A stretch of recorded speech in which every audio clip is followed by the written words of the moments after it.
تصور وکړئ تاسو په یو داسې لوی ښار کې ګرځئ چې هیڅ کله نه ویده کیږي.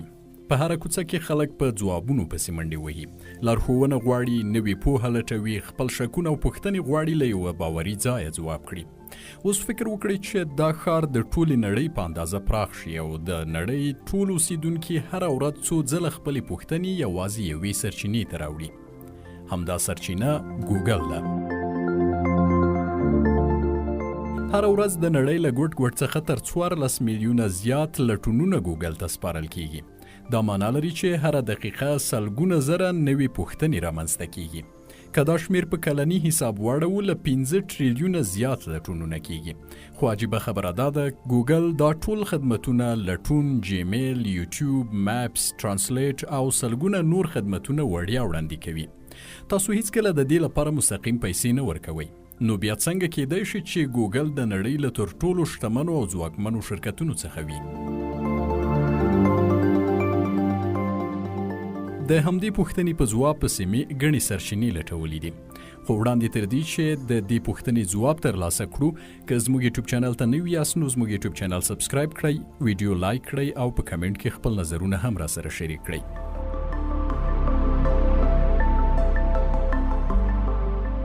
1990 لسیزه وه. انټرنیټ نوی، ورو او ګډوډ و. لټون انجینونه لکه یاهو، الټاویستا، لایکوس، آسک جیویس موجود و، خو مخونه د خبرونو، هوا اعلانونو او رنګارنګ لینکونو ګډوله وه.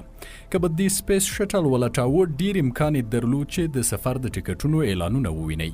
مطلب هغه څه چې تاسو به یې لټون کول، نه یوازې دا چې ډیر معلومات یې نه درکول، بلکې د خپل سرچ پر ځای به دې یوازې اعلانونه لیدل. دا تشه د یو نوي فکر منتظره وه. همدلته و چې دوو کسانو په دې اړه فکر کول پیل کړل. دا دوه هلکان لیری پیج او سرګبرین نومیدل. لیری پیج د 1993 میلادي کال کې د امریکا په میشیګن ایالت کې وزیږید. نوموړی په داسې کورنۍ کې وزیږید چې کور یې له کمپیوټرونو او ساینس مجلو ډک و. پلار یې د کمپیوټر ساینس استاد، مور یې پروګرامره وه. لیری له کوچنیوالي وسایل پرزې کول او بیرته یې جوړول، د ماشینونو د منطق شاته یې د تللو ډیر شوق لرل. سرګبرین بیا په 1993 میلادي کال کې په مسکو کې وزیږید. 6 کلن و چې له کورنۍ سره امریکا ته کډن شو. نوموړی په ریاضیاتو او الګوریتمونو کې نابغه و. سپورت یې خوښاوه، ځانګړي ډول جمناستیک یې زیات خوښېده او زړورې پوښتنې یې کولې. کله چې دواړه د سټنفورډ پوهنتون ته د پی ایچ ډي لپاره ولاړل، د لومړۍ لیدنې پر مهال یو بل سره اختلافات رامنځته شول. همدغه تاوده بحثونه و چې دوی دواړه یې ګډې لارې ته بوتلل او دوی په دې فکر کول پیل کړل چې آیا امکان لري چې د ویبپاڼو ترمنځ د لینکونو په مرسته یوه پاڼه رامنځته کړو. همدا فکر کول د دې باعث شو چې دوی د ویب شا لمس کړه یا باکراپ په نوم یو ازمایښتي سیستم رامنځته کړ. مفکوره ساده وه. هر لینک د رای په څیر و. د مهمو سایټونو رای ډیر وزن لرل، نو هغه رای چې ډیره معیاري وي هغه پاڼه باید پورته وي. په 1990 میلادي کال کې همدا خپله لومړنۍ پروژه نوره هم پراخه کړه او د ګوګل.com په نوم یې ثبت کړه. اوس به د ګوګل په معنا ځان پوه کړو. کله چې یو ته 2 صفره ورکړې نو سل کیږي. کله چې 3 صفره ورکړې زر ویل کیږي، او کله چې یو ته 100 صفرونه ورکړې نو ورته ګوګل وایي. یعنی د دوی هدف دا و چې داسې یو سیستم رامنځته کړي چې د ګوګل په اندازه معلومات په یو کلیک د خلکو په واک کې ورکړي. دوی همداسې وکړل. د نړۍ معلومات یې منظم کړل، عوامو خلکو ته یې ګټور او د لاسرسي وړ وګرځول. د شرکت د پیل په ورځو کې مشهور پانګوال انډي بکتولشیم د سن مایکروسیسټم شریک بنسټګر د ګوګل په اړه د لیری او سرګي لنډه ډیمو ولیده. پر هماغه ځای یې $100,000 چک ولیکه او دې دواړو ځوانانو ته یې ورکړ. حال دا چې دا شرکت لا قانونا ثبت نه و. وروسته یې د ګوګل آینسي په نوم خپل لومړنی شرکت ثبت کړ او بیا یې چک نقد کړ. د دوی لومړنی دفتر د سوزن وجسکي په ګراج کې و. د ګوګل لومړنی ډول د اوس په څیر ډیر ساده و. یوازې 2 تڼۍ لرلې او 2 اپشنونه یې ښکارول: ګوګل سرچ او I'm feeling lucky. دا سادهګي تصادفي نه وه. چټکتیا، تمرکز او ډیره لږه ګډوډي. د همدغې فلسفې له برکته ګوګل څو کلونو کې د لټون تاج پر سر کېښود.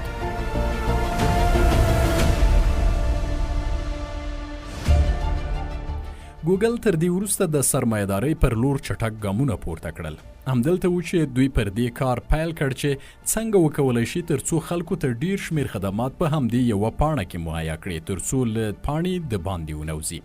د 2004 میلادي کال د اپریل میاشتې په لومړۍ نیټه جیمیل هم پرانستل شو او دا چې په هغه وخت کې سیالانو یوازې څو MB سپیس ورکول خو ګوګل 1 GB اعلان کړ. بالکل د اپریل لومړۍ نیټه وه.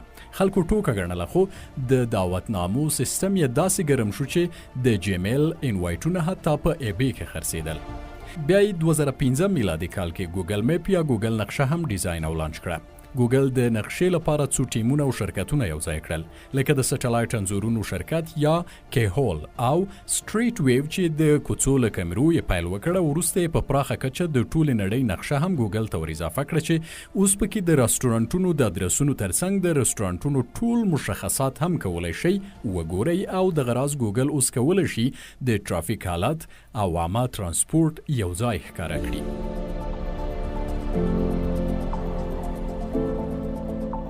2006 میلادي کال و چې یو بل انقلاب یې وکړ او هغه د یوټیوب رامنځته کول و.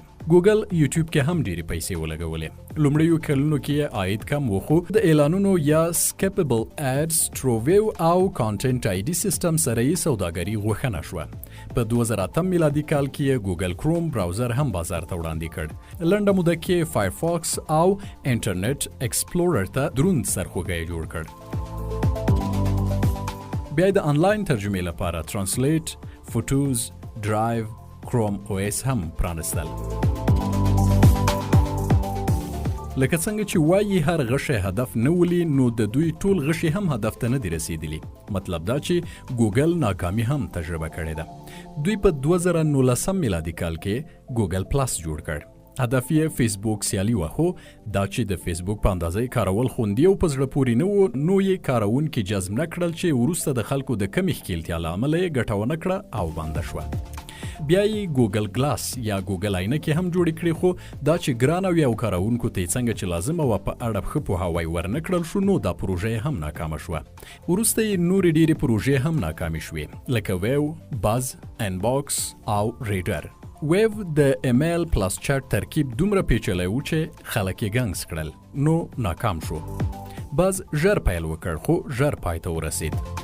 جیمیل انباکس نوښتګره کیسه وه خو بالاخره جیمیل ته مدغم شو. او ګوګل ریډر یې هم لانچ کړ خو مینوال یې تر اوسه خفه دي ځکه چې دا تولید یې هم لکه څنګه چې لازمه وه خلکو ته یې هغسې خدمات په لاس ورنه کړل. نو د ناکامي له دې ټولو کیسو نه یو درس اخیستل کیدی شي او هغه دا چې حتی لوی شرکتونه هم باید تمرکز وساتي. که محصول عالی جوړ نه کړي او خلک پرې عادت نه کړي نو مري.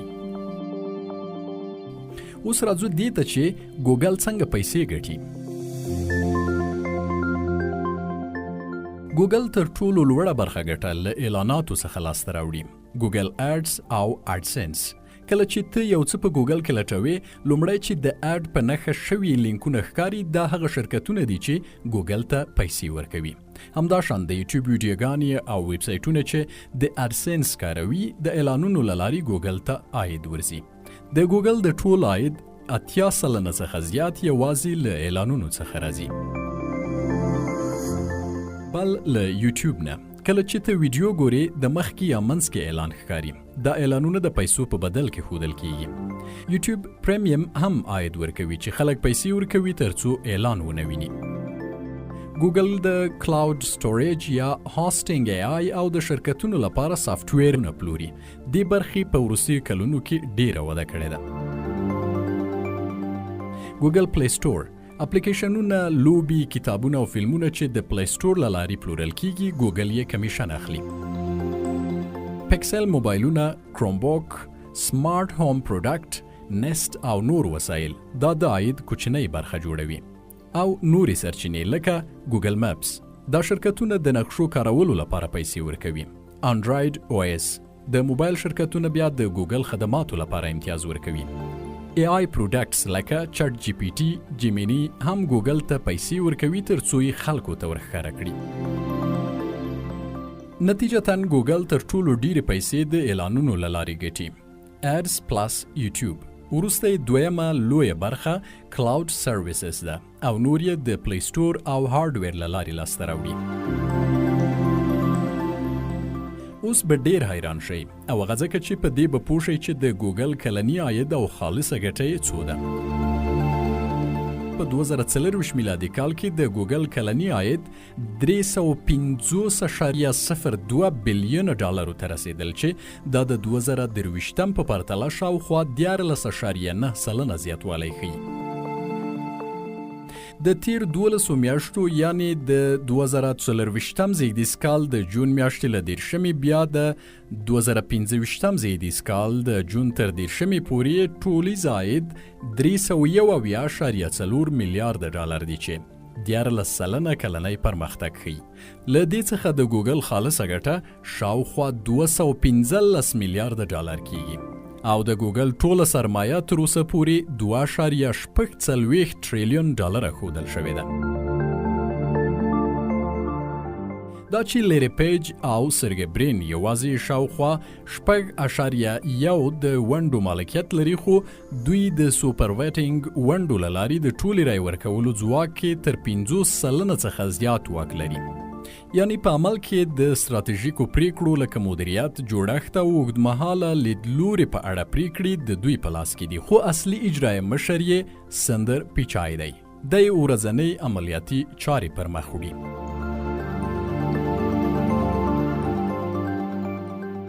نو اوس پوه شوئ چې ګوګل موږ ته د نړۍ معلومات ولې وړیا راکوي؟